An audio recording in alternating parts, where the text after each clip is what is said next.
আসসালামু আলাইকুম everyone, welcome to জান্নাত কুকিং চ্যানেল। আজকে তৈরি করব ব্রেড স্যান্ডউইচ। আর এই স্যান্ডউইচটি কীভাবে তৈরি করেছি জানতে হলে সম্পূর্ণ ভিডিওটি দেখে নেবেন। ভিডিওটি স্কিপ করবেন না, তাহলে অনেক কিছু বুঝতে পারবেন না। ব্রেড স্যান্ডউইচ তৈরি করার জন্য লাগছে অল্প কিছু উপকরণ। একটি মিক্সিং বলে নিয়েছি এখানে আমি 1.5 কাপ ময়দা। সব কিছু মেজারমেন্ট ঠিক থাকলে আপনাদেরও স্যান্ডউইচটি এরকমই সুন্দর হবে আর খেতে হবে অনেক বেশি মজার। দিয়ে দিচ্ছি 1 চা চামচ ইস্ট, দিয়ে দিচ্ছি 1 চিমটি লবণ, 2 টেবিল চামচ রান্না করা রেগুলার তেল। এখন সব কিছু ময়দার সাথে মিশিয়ে নেব।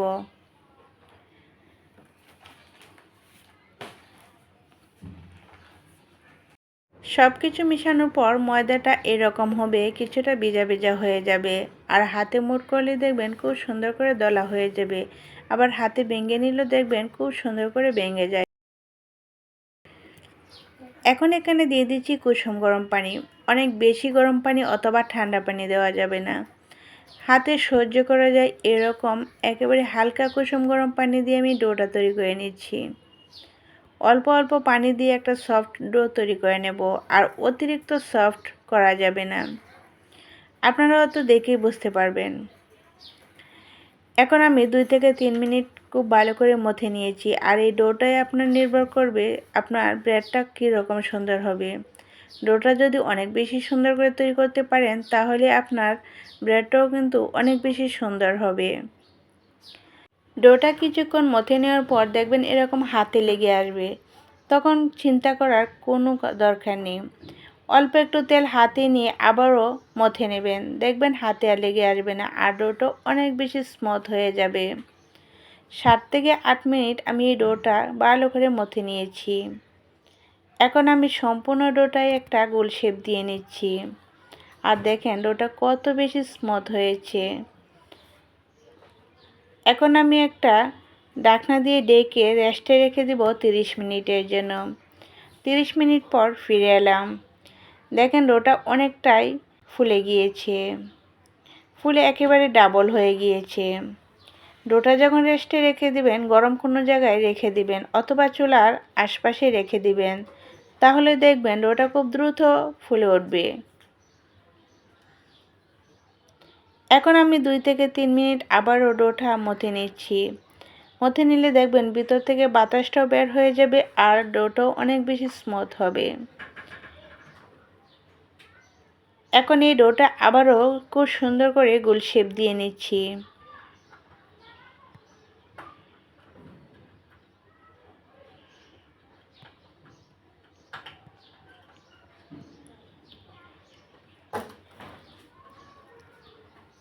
আর আমি যেই মোল্ডে ব্রেডটা বেক করব সেই মোল্ডে আমি একটা কাগজ দিয়ে অল্প একটু তেল ব্রাশ করে নিয়েছি।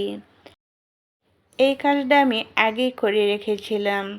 এখন আমি ডোটা রেখে অল্প একটু চেপে চেপে চ্যাপটা করে দিচ্ছি।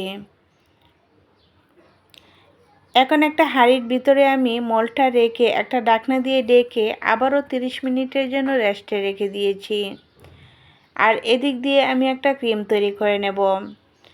মিক্সিং বলে নিয়েছি 1/2 কাপ হুইপ ক্রিম। এখন একটা ইলেকট্রিক বিটার দিয়ে বিট করে ক্রিমটা তৈরি করে নিচ্ছি। বিটার স্পিডটা একেবারে লোতে রেখে আমি 5 থেকে 6 মিনিট বিট করে নেব, তাহলে দেখবেন খুব সুন্দর করে ক্রিমটা রেডি হয়ে যাবে। আর ক্রিমটা যখন তৈরি করবেন সাথে সাথে ডিপ ফ্রিজ থেকে বের করে ক্রিমটা তৈরি করে নেবেন, তাহলে দেখবেন ক্রিমটা খুব সুন্দর হবে।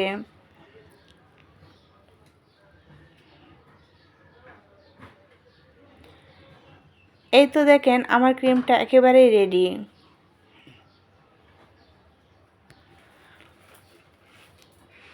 এখন আমি এই ক্রিমটা নর্মাল ফ্রিজে রেখে দেব।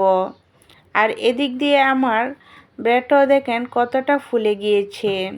ক্রিম তৈরি করেছি যতটুকু সময়, শুধু ততটুকু সময় আমি রেস্টে রেখে দিয়েছিলাম। খুব বেশি সময় আমি কিন্তু রেস্টে রেখে দিইনি। এখন একটা বাটিতে নিয়েছি একটি ডিমের কুসুম আর অল্প একটু মিল্ক। দুটি উপকরণ আমি মিশিয়ে নিয়েছি। এখন এই ব্রেডের উপরে আমি ব্রাশ করে দিচ্ছি। ব্রাশ করে দিলে দেখবেন ব্রেডের কালারটা খুবই সুন্দর আসবে।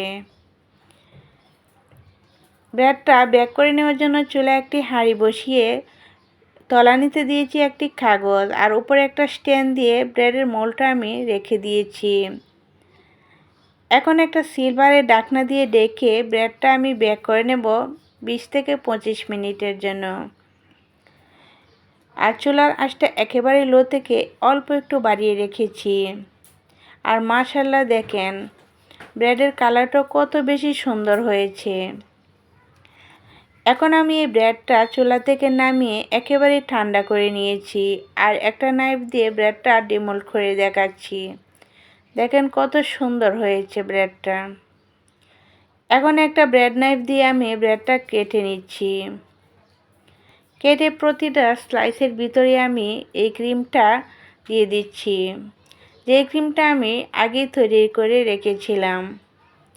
ব্রেডটা অবশ্যই ঠান্ডা অবস্থায় ক্রিমটা দিতে হবে, না হলে কিন্তু ক্রিমটা গলে যাবে। ব্রেডটা যখন একেবারে সম্পূর্ণ ঠান্ডা হয়ে যাবে তখনই ক্রিমটা দিবেন। রেসিপিটা ভালো লেগে থাকলে একটা লাইক দিয়ে সম্পূর্ণ ভিডিওটি দেখে নেবেন আর চ্যানেলটি সাবস্ক্রাইব করে আমার চ্যানেলের পাশেই থাকবেন।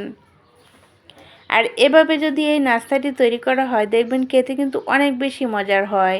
আর আপনারা যদি মিষ্টি খেতে চান তাহলে আপনারা ক্রিমের মধ্যে কিছুটা চিনি দিতে পারেন, অথবা যখন আপনারা এই ব্রেডটা তৈরি করবেন ওই সময় ডোর মধ্যে কিছুটা চিনি দিয়ে ডোটা তৈরি করে নেবেন, তাহলেই হয়ে যাবে। আজ তাহলে এই পর্যন্তই। আল্লাহ হাফেজ।